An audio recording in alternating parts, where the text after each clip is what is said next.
Welcome to all of you. I'm so glad you could find the room. I said after this too, when we're done, we'll take them over to Able. Yes.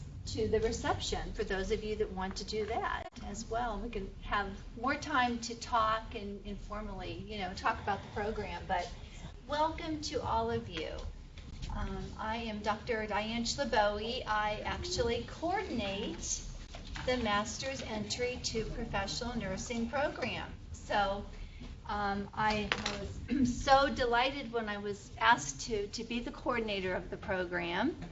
And you all, for those of you that will be applying, you may already know we have already admitted 2 cohorts, and you will be the 3rd. It's for those of you that will be applying to begin in summer of 2017. So anyway, we're very, very delighted that you're here.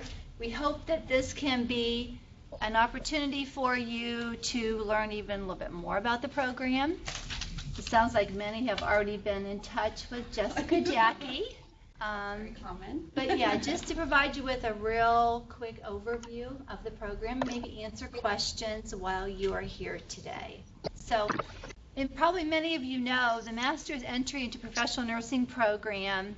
It is a 6-semester, right, full-time program for those students who already have a bachelor's degree in another field, in another discipline.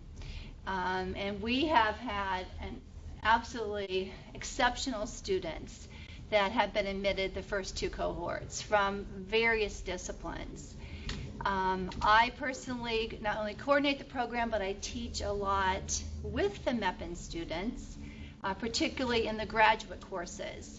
And it's just so really fun to have those MEPN students in the classroom because you all bring so much to the classroom.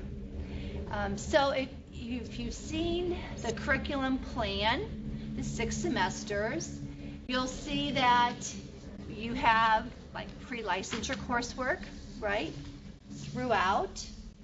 In addition, we have the graduate courses, some of the core courses. So it's really nicely designed so that, again, you have that introduction to nursing, that first semester, which would be summer of 2017, and then all the other clinical courses that would prepare you for the licensure exam.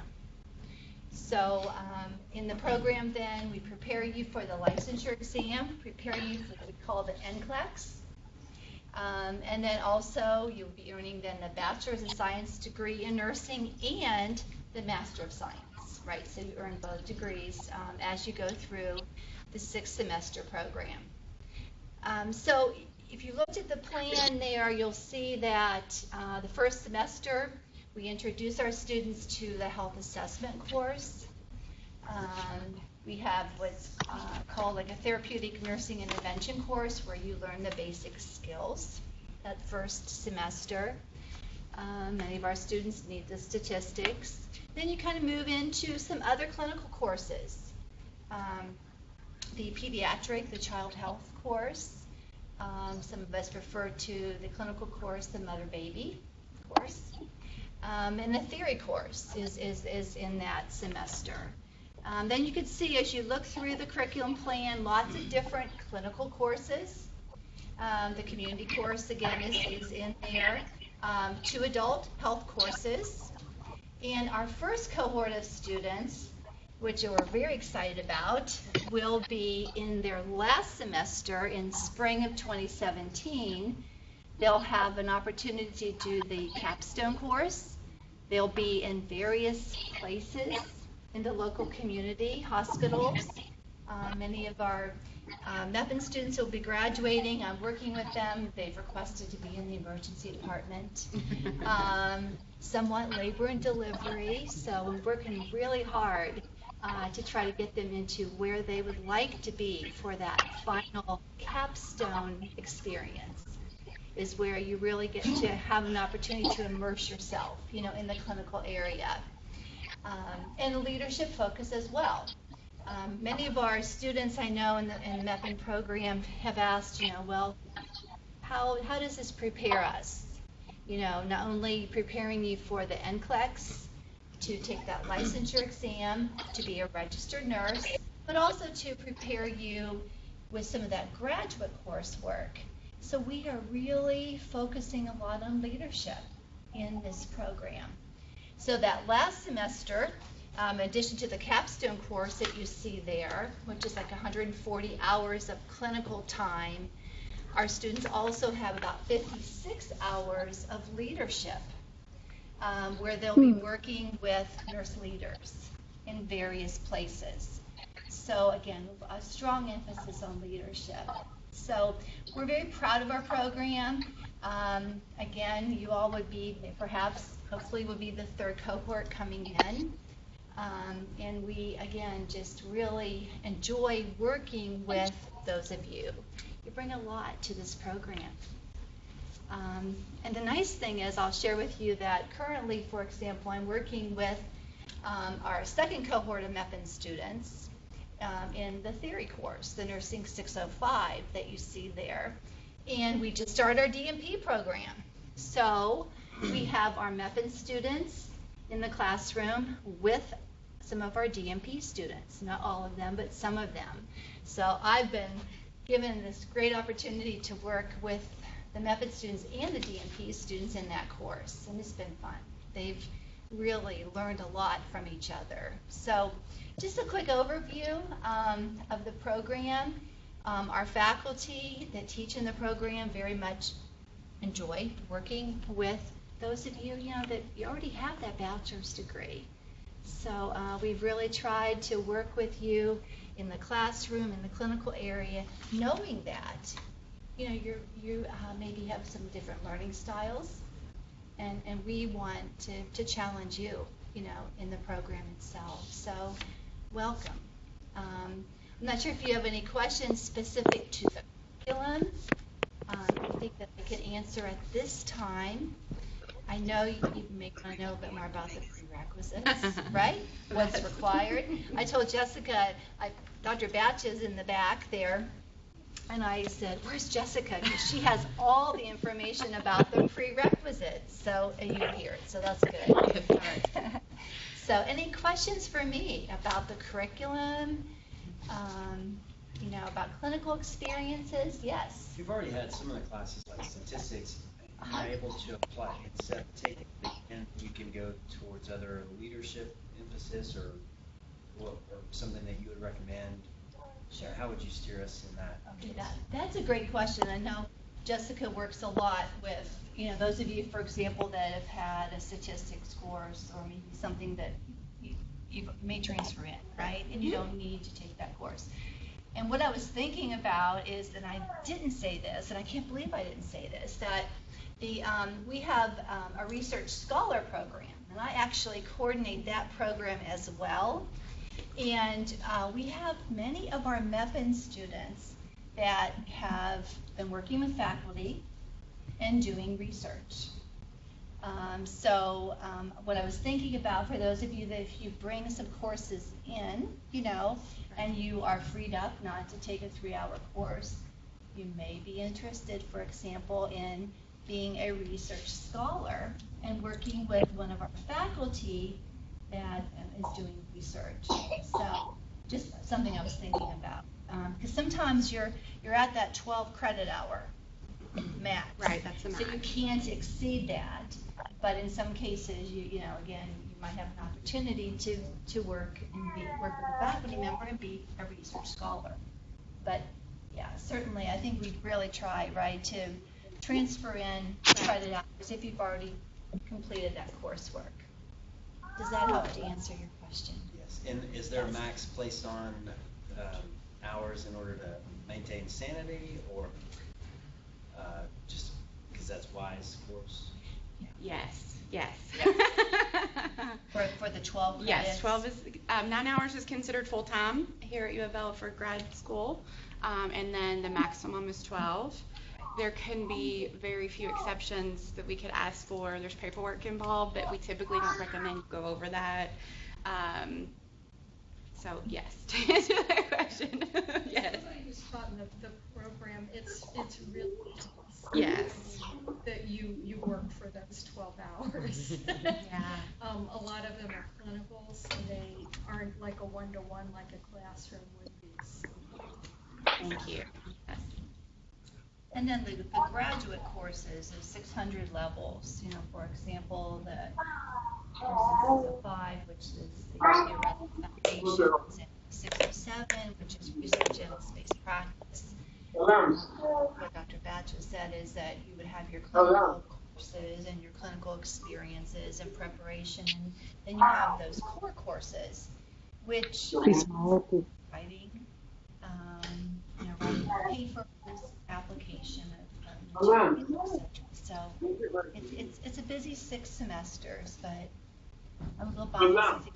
6 great semesters.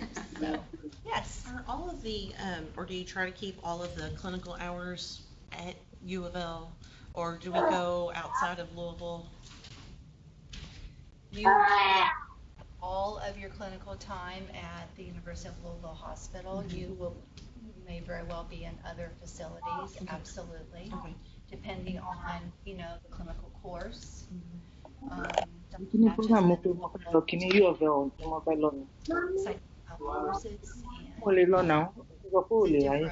facilities. We have clinicals at inpatient units. We use U of L and OLAP at this point, and also community agencies. We used Volunteers of America and I can't remember what the other one was, but you know, they'll be sort of in Metro Louisville area, except that you also have the ability to do some hours in service learning, or at least you have in the past. And so we had students who went to Haiti over the summer. Thank you. That's a great. And I know I'm working with the first cohort of MEPN students and helping them to get ready for that capstone experience. And so as they complete that form, you know, we do ask them, you know, there's a way to hospital agencies close to where they live, that type of thing. So, but certainly you will have your clinical experiences at a variety of places, which really is very enriching. Yeah. So great question. Yes. Does this program at all prepare you for like nurse practitioner, or do you have the students that Well, we now here at U of L, I can speak to our curriculum here. You will actually take 15 credit hours in the MEPN program that will transfer or count toward the DNP.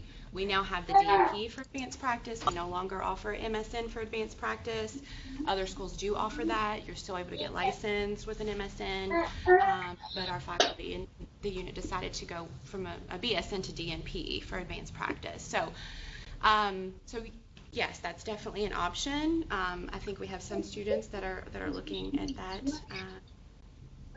But if that, I mean, we would have to map it out, but definitely to let you know, the 15 credit hours would transfer over. Okay. That's typically, I guess, a 3-year. The DNP is 3 years, and so it would take 15 of those. It would, I think, basically take off a semester and then lighten your load through that first year for the DN for here. Do the students work while they're in school, or is that not really feasible? I'll say the feedback from the first cohort.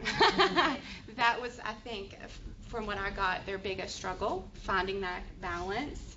I think they were surprised at how intense the program was, but then also, you know, some did have to work. So finding that balance, and I think that some of, you know, the faculty could notice if they were working too much and that type of thing. So we can't tell you that you can't work, obviously. That's a personal choice. It depends on you as a student, depends on your family situation.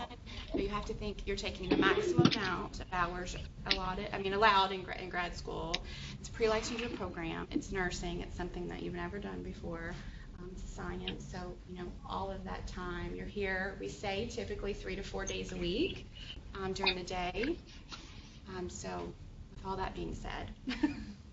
Dr. Silvelli, sorry. Well, I was just going to say that, yeah, many of our students, and we understand, Yes. they need to work. I think you'll probably find that some semesters you might be able to work a little more maybe if you need to work and plan to work. But I think it's just that it's that balance and thinking about, the demands of the program and how much time will need to be spent.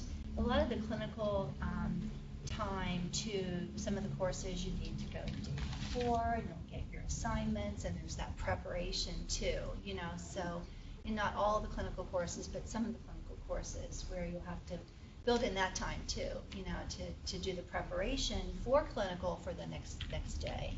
Yes. And I was thinking about, yes, and so as Jessica said, we have the Dnp program, and so I think some of the current MEPN students are thinking about, graduating and then moving on to our Dnp program or a Dnp program. Also, I know our first cohort of MEPN students, I've worked with them very closely, and a few of them are considering the PhD program. So, so they'll earn the master's degree from in MEPN program and consider moving on then to the PhD program as well.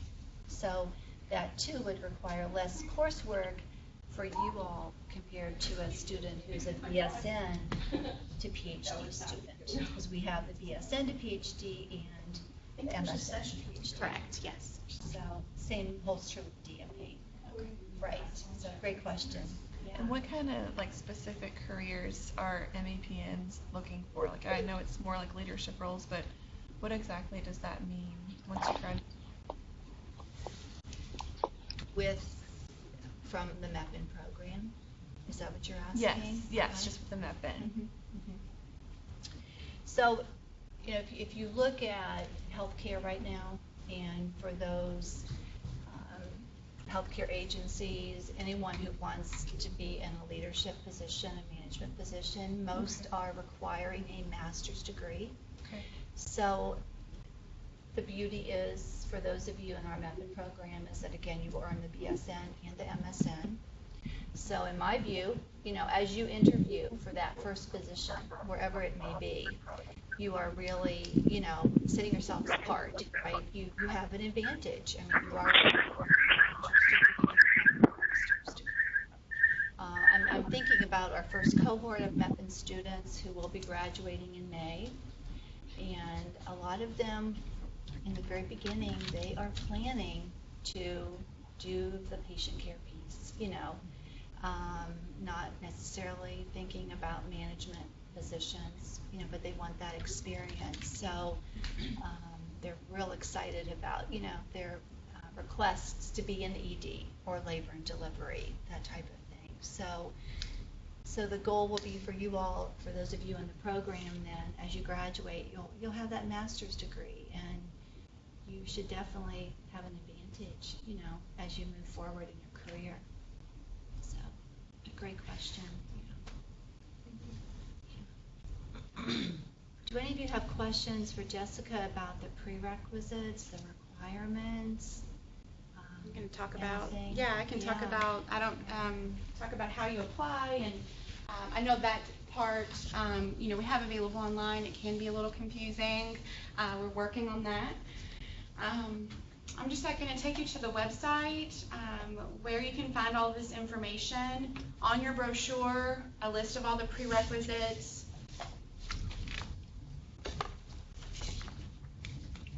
So you can complete these prerequisites any regionally accredited institution, okay? So the community college, and maybe you've had them in your previous bachelor's degree.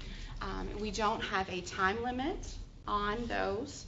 However, we may recommend, if it's been over a certain amount of time, that you repeat some courses. If you've had anatomy 20 years ago, or and you've not been using that content, then we may recommend.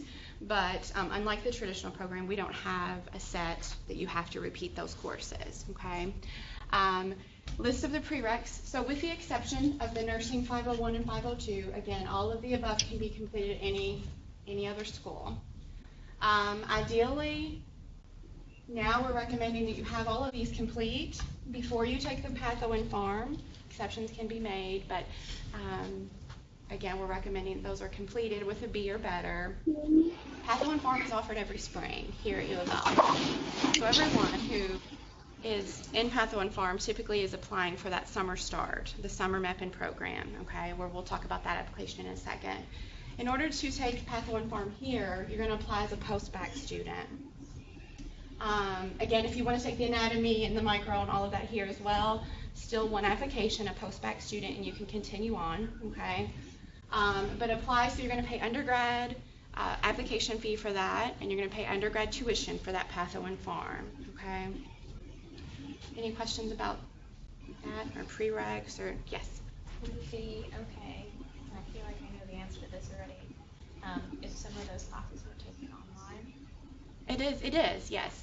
Yes. So as long as they're now regionally accredited, that's fine. Like JCTC offers them online. We offer some online, so that's perfectly fine. Yeah. I can definitely, if you send me an email or, send me your unofficial transcripts, can kind of look at that and help you out with that for sure. Ideally, I just kind of tell students that if you're taking them at a school, I mean, we have people from all over, other states that have come. If you're taking them at another institution, if they have a nursing program and it's what they require, you're good to go, typically, If not, then we have to kind of look into it a little bit. For instance, here at U of L, we offer a health and sports science program. They offer anatomy and physiology, however, it's not equivalent to what we need. So that's why I kind of say, typically your chemistry is okay. It's the anatomy, it's the A&P that we really want to make sure is the content is what we need. So yes. For the nursing 501 and 502 classes, are those typically during the day? They are. Right now they're scheduled for all day on Thursday in the spring. Mm-hmm. Yes. How quickly do those classes fill up? You don't have to worry about that. 501 and 502, you don't have to worry. Now you do have to have permission. So whenever you're ready to apply, I don't know how many of you are seeking for next year. Just send me an email, apply as a post-bac student. You can get that process started. We need all of your official transcripts and a minimum cumulative GPA of a 3.0, okay, for that post-bac status. And then just send me an email, and I'll look at everything, make sure you're good to go, and give you permission for that 501 and 502. I believe registration will open up. I think they pushed it back for the post-bac students, so I think mid-November that will open up, and you would be able to register for that. But yeah, no worries. That's, and once an advisor gives you permission for that, you're fine. So that does not fill up. Good question. I had micro, but I didn't have a lab with it, so... We do need a lab. Good question. So I'd have to take micro again, I guess? Well, we have the lab separate here at U of L. Oh, okay. Yeah. So a lot of places will offer, JCTC is one of them, will have an anatomy and physiology lab is included. That's fine. We just need to make sure it has a lab component. If you've not had a lab component, we offer separate labs here at U of L. So we have a lab for A&P, and we have a lab for micro. So you could just enroll in that. Mm-hmm. Yes? So we don't have to do chemistry lab? No. I kept thinking, am I reading that right? No. Correct. So yes, no chemistry lab. We do need a lab with A&P and with the micro. Yes. I said I'm in no hurry to get all of this accomplished, but I was in Nurses School at UK a long time ago. We're talking 30 years. I'm thinking it would be to my benefit just to go ahead and just redo this, and then do you think that would be good? Well, we typically, and I'm sure Diane can say that if you've not, so we have some students that, maybe they're a chemistry teacher or, other things. So we say, you don't need to repeat that. I've got a business background. But if so if you've not used that content, it would probably be to your best advantage. That's what I'm not trying to power through this. Yeah, we definitely don't want to put you at a disadvantage. So yeah. And depending on, I can work with you on mapping these courses out, but it is going to depend on where you take them. We have different prereqs here than other schools will have. So, as far as mapping courses out, it'd be a good idea if you had where you were going to take them, and then I could kind of help you and guide you. But again, just recommended to Patho and Farm for every spring, okay, in preparation for that summer start. Okay. Yes. When is the deadline for 2017? The deadline is February 1st, so I'll move on to that. And you can definitely feel free to ask questions anytime. Okay, so that's the prereq part. The curriculum is available in case you lose that here online. And then this admissions is for the actual MEPN program. Okay, so unfortunately there are 2 applications for this program. This is the graduate portion. This is where you can apply online. At that point, we will need, we should have all your transcripts at that point, okay? So unless you're taking something during that spring at another college, we'll have everything that we need from that post-bac application, okay? So all that just gets transferred over. So we won't need your transcripts, and I'll let you know if we do. Graduate application, at that time we need a background check. We need 2 letters of recommendation, a goal statement, resume, and then we'll set up interviews, okay? So interview will be required for this program in spring, okay? So all of that needs to be here by February 1st. Typically, I come in the class the first week, your patho or your pharm, and kind of make sure everybody's on the same page, see if you have any questions, guide you through this process, you know, because I know that it can be confusing. Typically, I offer out the legal questionnaire. That legal questionnaire too. That's just done online. There's no fee for that. You know, typically it's a pretty smooth process. By that time you're here, you're taking classes in patho and pharm. So typically there aren't many issues with this application. Yes. So if you're an undergraduate student at the university right now, do you just go directly to the graduate application and not to the postbac? Yes, correct. Yes, for you would, yes. What's the admission rate like for folks who are applying with all the prereqs all set and everything? As far how many we accept, or yeah. I believe we're going to admit 30, no more than 30. And how many people are typically applying? I mean, like, what's the it's still fairly new. Applications to people you're actually admitting. It's still fairly new, so we do say it's competitive, but it's not. We're not receiving 100 applications for this program. You know, it's we think it is a smaller population that we're dealing with, students who already have a previous bachelor's. So we do say it's competitive, but really it's still hard to answer that, being that it is still so fairly new. Sure. It's just a little intimidating to think you could get all the way and then not get into the program. I understand. Yes, I do understand. You know, I may be able to, I definitely try to advise looking at, it is a full file review. I mean, they do look at everything. They're going to look at your goal statement. They're going to look at your letters of recommendation. They're going to look at, you know, how well you did in your science courses and your cumulative GPA. So all of those factors are taken in consideration.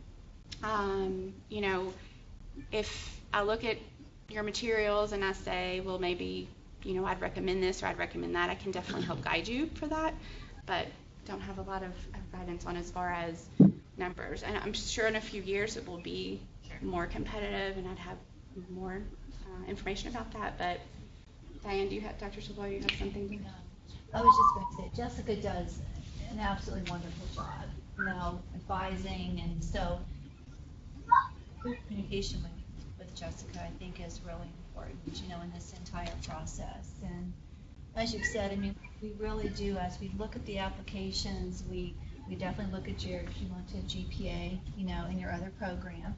We also look heavily on the science GPA.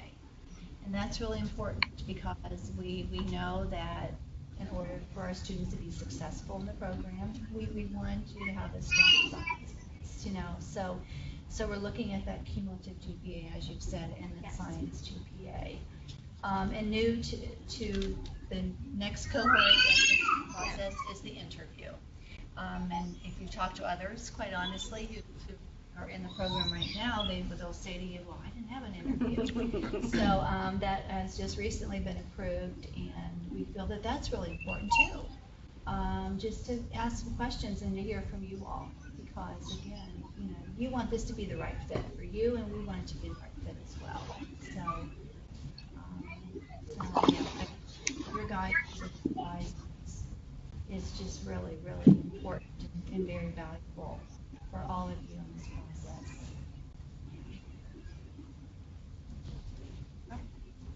You raised your hand first, sorry. You may have answered this in a previous email to me, but my GPA in undergrad back in the day was, I graduated. But my work ethic then, as opposed to Absolutely. now, is Absolutely. So all factors are taken in consideration, but there is a minimum, and I would have said, and if I hadn't, I can get back to you, how low we could go. Since it is a graduate program, there are rules, above us that will only allow certain things. So we do have to follow, SIGs, and then, as our unit does want to. So that is partially why we've included an interview for students. That's your time to shine. If it was however long ago and you're a different person now, we do understand that. So that's why there's so many components here that, the goal statement and your resume, to speak to your abilities now and maybe not that freshman or sophomore year, So, yeah, but just send me an email if I've not answered that, and I'll let you know. Give you the guidance. Okay. Yes, sorry. The GRE score is not listed up there. Am I understanding correctly that that's not required? Not required. Yes, correct. And for the general chemistry, it says 3 to 4 credit hours. If it's a student that took more chemistry classes due to their major, what courses do you guys consider organic, biochemistry, general chemistry? We're going to just look at the general chemistry. So I'm all about the size center. Do I need to, yes. Correct. I will say, that as we look at all the applications, someone who's had a lot of chemistry, we'll certainly make a note of that. You know what I'm saying? Because, again, more science that we've had.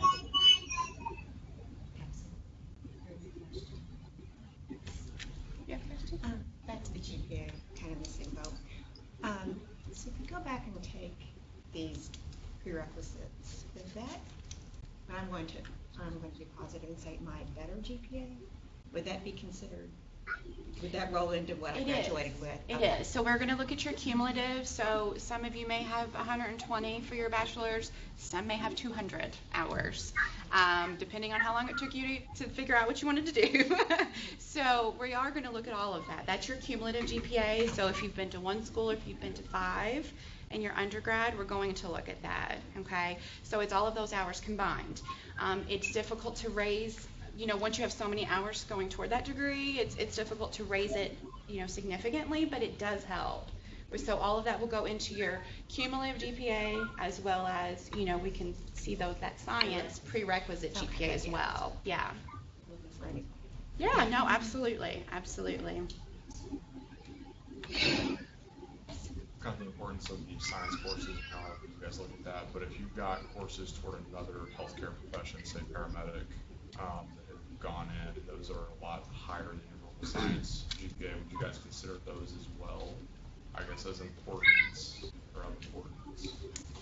I think your experience, is that what you're asking? Are you talking about just the grades themselves? Yeah, I guess on the grades themselves. Would that be considered, I guess, an important academic area that you guys would sort of, as you said a minute ago, make them work next to? See, how I would look at that application would certainly be, you've had other courses, for example, right? Certifications, for example, that would definitely help you or help another student, to be successful. As Jessica has said, we'll certainly make a note of that. Absolutely. I was thinking as well, for those of you, maybe your cumulative GPA isn't as high as maybe you want it to be, but you also, maybe you have recent healthcare experience, right? As you do your goal statement, bring that into the discussion, make it real clear to us. We can certainly look at your resume, but any experience that you think that you bring to this program, definitely highlight that, as you do your goal statements and you complete your application, because that's going to be real important too. I mean, we're looking at volunteer experiences, you know, in healthcare or healthcare work experiences. I don't know if any of you, but many of our MEPN students have graduate degrees. You know, they already have a master's degree in another field. So, you know, we're also looking at that very carefully and making notes. And as we look at the entire package, or entire application, because we all bring a lot, you know, to the program and coming from the various disciplines and backgrounds. So, yeah, great questions.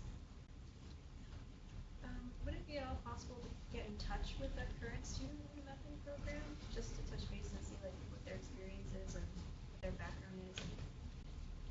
Yeah, we can. If you send me an email, I will definitely try to, you know, see who's available or who's willing, maybe via email or maybe even setting up another session. But definitely look at that. Yeah. I was actually thinking about that earlier today. Yes. That you all may want to talk to some current Yes. MEPN students to hear about that lived experience, right? Of being a full-time graduate student for 6 semesters, right? Ask them about how much you can work. Right, Yes. yes, I know. Exactly. Yes. So, deadline to apply is February 1st. How soon would we know? Good question. Yes. So typically, within 3 to 4 weeks, typically for this program, that is going to depend, you know, if all goes well with setting up the interviews and that it is our first time. So, but we typically have been having a pretty quick turnaround with that. So 3 to 4 weeks, and you will be notified via email, via your school louisville.edu email, since you will be enrolled in that Path Owen Farm. So you'll get that notification very quickly. Yeah. Question. Yes. What's the tuition? Currently, let me look that up so I don't say wrong. I'm glad Jessica's going to answer that. Yeah. So yeah, I'll move on to the. So yeah, minimum of a 3.0, and again, if you know, if you've got concerns with your cumulative GPA, definitely send me an email. We can talk about that. All of this is a link. I will tell you this. Ideally, you know, thinking about your goal statement, thinking about who you can get to write a letter of recommendation for you, or some things that you can do, you know, in advance in preparation. We just, anybody who can speak to your academic ability, work. I mean, we know that you're not nurses, so they don't have to come from a nurse or a doctor or anybody in the medical field. But we want someone that can speak to your academic ability, or your, you know, work ability in the career that you have currently. I do just want to let you see this because it doesn't go directly to the link. But when you click on that, when you're in the application process and you type in the address of who you want to be, you know, your reference to come from, they will send that to them. If you need a PDF version, that is here as well. Unfortunately, it's under Apply Now. And then it is called Letter of Evaluation. So we use different terms. And that will, okay, so you can print that off, give that to them. You can email that to them. Okay, that's a question I get pretty often. So just to let you know that.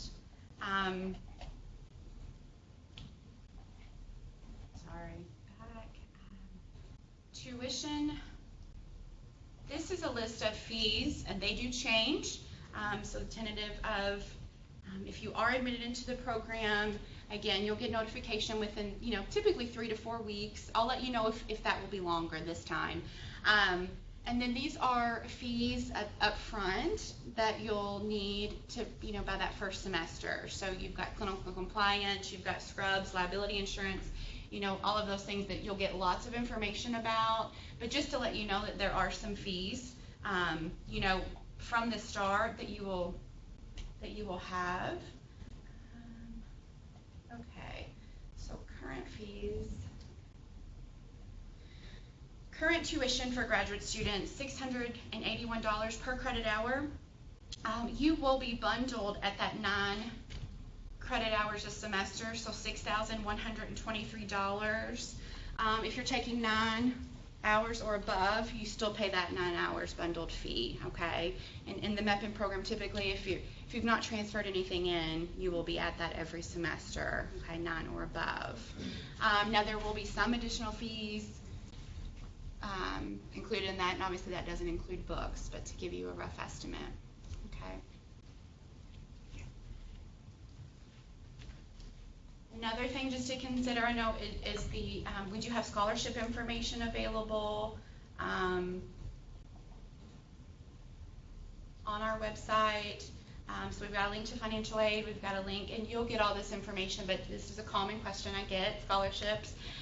So School of Nursing scholarships and nursing in general, so it does give you lots of options there in case you are interested, so it's definitely something that you're able to look at.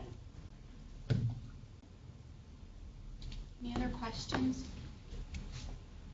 Yes. Is there graduate assistantships available? Typically those are offered to the DNP and PhD students. Diane, do you want to? Yeah. So. The kinds of things that we need help with are generally things that you would want somebody with a license to do, so next time you go back to school. Yes, that will be an option, yes. Thank you. I don't know if you'll know the answer to this or not. If I understand, are all the classes on this program considered graduate level classes? Yes. Yes. Okay. Well, then that should answer the question. Well, I mean, Okay, then I'm wondering, for those like myself that are going to be getting financial aid through, like, a loan of something like that, do we get those loans through a graduate level versus an undergrad, not a post-bac? It is grad level? Correct, yes. Okay. Great question. So it is a graduate program. There are 400 level classes, and that is, I mean, when you break it down, that is what we'll use to confer the BSN. However, you're in a graduate program, so you, will be. I didn't know how that worked. Yes, yeah, yes. Okay. Sorry, I didn't mention that. So when you apply for financial aid, you will stay seeking a graduate program for that, academic year, that fall spring academic year. Yes.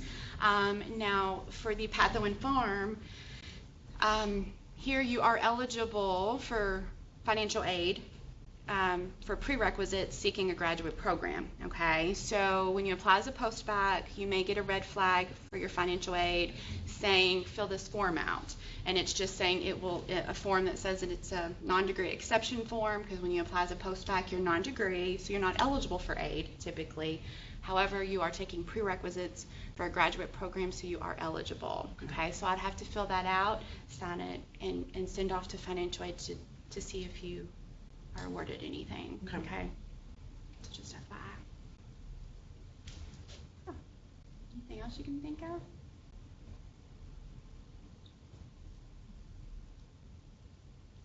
I think that was the most common questions I get typically.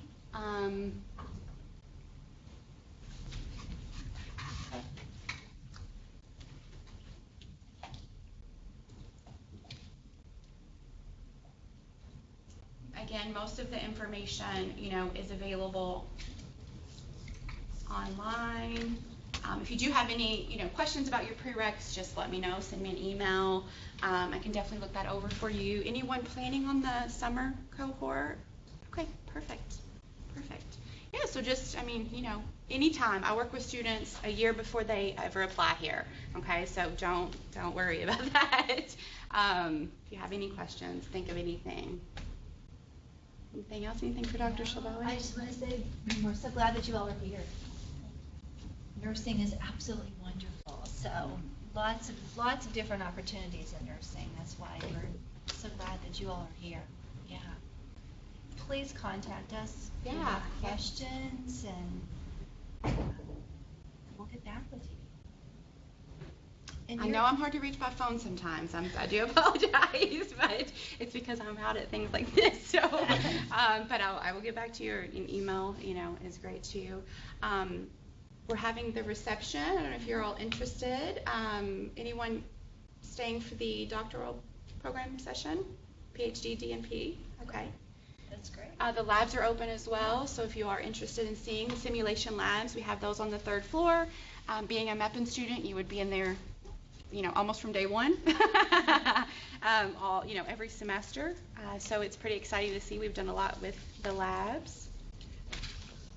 Great. Yeah. And your email is, It Jessica, do you should, want the Jessica? Jessica.Jackey, Jackey. I apologize if it's not on that form.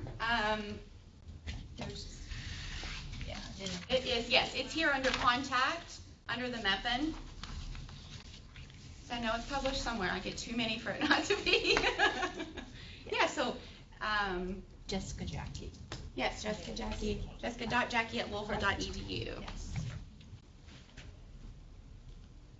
Any other questions? If not, it's a little early, but you guys could definitely see the lab, and the reception is at the Able Building across the way, so we can definitely take you there if you're interested. Thank you, guys. Thank you. If there's anything that you think of later, again, don't hesitate. Thank you. Nice to meet you all. Please let us know.